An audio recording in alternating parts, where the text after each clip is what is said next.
Los talentos son para el reino. Hoy viernes en el que se graba este evangelio, vemos cómo el Señor Jesús nos da talentos a todos, de acuerdo a nuestra propia capacidad. El Señor esté con ustedes y con tu espíritu. Del Santo Evangelio según San Mateo. En aquel tiempo Jesús dijo a sus discípulos esta parábola.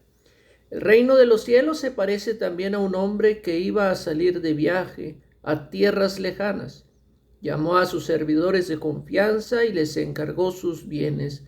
A uno le dio 5 millones, a otro 2 y a un tercero 1, según la capacidad de cada uno, y luego se fue. El que recibió 5 millones enseguida fue a negociar con ellos y ganó otros 5. El que recibió 2 hizo lo mismo y ganó otros 2. En cambio, el que recibió 1 millón hizo un hoyo en la tierra y ahí escondió el dinero de su señor. Después de mucho tiempo regresó aquel hombre y llamó a cuentas a sus servidores. Se acercó el que había recibido 5 millones y le presentó otros 5, diciendo: Señor, 5 millones me dejaste, aquí tienes otros 5 que con ellos he ganado. Su señor le dijo: Te felicito, siervo bueno y fiel, porque has sido fiel en cosas de poco valor, te confiaré cosas de mucho valor. Entra a tomar parte en la alegría de tu señor.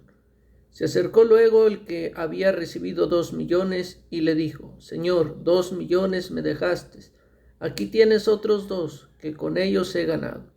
Su señor le dijo: Te felicito, siervo bueno y fiel, puesto que has sido fiel en cosas de poco valor, te confiaré cosas de mucho valor. Entra a tomar parte en la alegría de tu señor.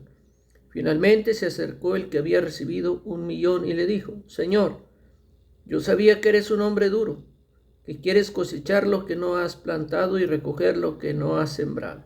Por eso tuve miedo y fui a esconder tu millón bajo tierra. Aquí tienes lo tuyo. El Señor le respondió: Siervo malo y perezoso, ¿sabías que cosecho lo que no he plantado y recoge lo que no he sembrado? ¿Por qué entonces no pusiste mi dinero en el banco para que a mi regreso lo reciba yo con intereses? Quítenle el millón y désenlo al que tiene 10, pues el que tiene se le dará y le sobrará, pero al que tiene poco se le quitará aún eso poco que tiene. Y a este hombre inútil échenlo fuera a las tinieblas. Ahí será el llanto y la desesperación. Palabra del Señor. Gloria a ti, Señor Jesús. Pues, queridos hermanos, vemos cómo esta parábola del reino nos la narra el Señor Jesús para poder entender cómo tenemos que hacer crecer el reino de los cielos. Es decir, nosotros todos no nada más podemos ser alumnos y nadie puede ser solamente profesor. Tenemos que aprender los unos de los otros. Por eso, una de las cosas que más influye en la vida de la gente es la idea que nos hacemos de Dios. Entre los judíos, en la línea de los fariseos, algunos se imaginaban a un Dios como juez, severo, que trataba según el mérito conquistado por la observancia de la misma ley. Eso causaba miedo a la gente e impedía el crecimiento de las personas, porque lo que les invitaba a eso era a cerrarse a la maravillosa idea del amor, a la idea de tener una experiencia nueva de Dios. Y Jesús comunica a las personas esa nueva idea que tiene Dios, dándonos talentos para construir el reino de Dios. En otros textos nos habla de que les dio 10 talentos. Un talento equivalía a 34 kilos de oro. Es decir, uno recibió, el que menos, 34 kilos y el que más 340. Y es ahí donde cada uno recibe igual. ¿Por qué? Porque recibe de acuerdo a su capacidad. Es como si alguien tiene un vaso de 1 litro, lo recibe lleno. Si alguien tiene un vaso de medio litro, lo recibe lleno. El que tiene uno de 100 mililitros, cada uno recibió lo que podía recibir, es decir, lleno su vaso. Y es ahí donde la manera de actuar de cada empleado va a ser diferente. ¿Cómo van a querer construir el reino de Dios? Pues a algunos se les ha dado más y con ellos trabajan y ganan el doble. Y es ahí en donde este hombre ve en Dios un patrón severo.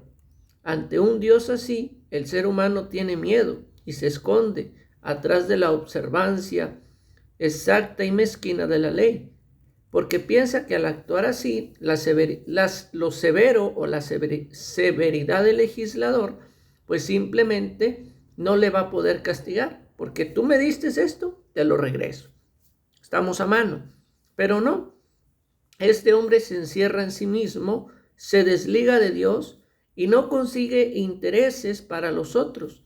Se vuelve incapaz de crecer como persona, teniendo una imagen falsa de Dios, aislándose del ser humano, mata la comunidad y acaba con la alegría y empobrece la vida. También es descubrir que cada uno de nosotros no debemos de ser ni malos ni perezosos. Es decir, tenemos que ser coherentes con el trabajo que Dios hace en nuestra vida y con el trabajo que tenemos que hacer en la construcción del reino de Dios. Ese tercer empleado no fue coherente con la imagen severa ni siquiera que tenía de Dios. Si se imaginaba que Dios era un Dios severo, pues mínimo le hubiera dado para ir a poner el dinero en el banco, es decir, para que lo recibiera con intereses. Por eso, si uno tiene miedo de la imagen de Dios, su miedo le va a deshumanizar y le va a paralizar la vida. Es ahí donde el dinero del dueño está llamado a crecer. Pero ¿qué tendríamos que entender por el dinero del dueño? Pues son los bienes del reino, el amor, el servicio, el compartir. Todo aquello que haga crecer la comunidad y que revele la presencia de Dios en medio de nosotros. El que se encierra en sí mismo con miedo a perder lo poco que tiene, va a perder hasta lo poco que se le ha confiado. Pero la persona que no piensa así y que se entrega a los demás hasta lo poco que tiene, es ahí en donde va a crecer y recibir de una forma inesperada todo aquello que entregó y sobre todo con grandes intereses. Pierde la vida quien quiere asegurarla, la gana quien tiene el valor de perderla. También es descubrir que cada uno de nosotros tenemos un don que tiene que ser puesto al servicio del reino, de la construcción del reino de Dios. Que crezcamos en amor, en fraternidad, en compartir. Que el miedo no paralice, porque con el miedo uno pierde todo y no gana nada. Pues pidámosle a la Santísima Virgen María que no tengamos una envidia de los talentos que pueden tener los demás. Pasa mucho en las comunidades que se engendra envidia y competitividad con los otros. ¿Cómo reacciono cuando alguien tiene dones, talentos mucho mejores que yo? Pues Dios le ha dado de acuerdo a su capacidad. Y puede ser que yo también tenga esa capacidad, pero no los he puesto a trabajar. Que construyamos el reino de Dios y su justicia, para que el reino se nos dé por añadidura. Te mando mi bendición pidiendo que la Santísima Virgen María te cubra con su manto. Y la bendición de Dios Todopoderoso, Padre, Hijo y Espíritu Santo, descienda sobre ti y tu familia y te proteja en este tiempo de pandemia por el que estamos pasando. Amén, amén, amén.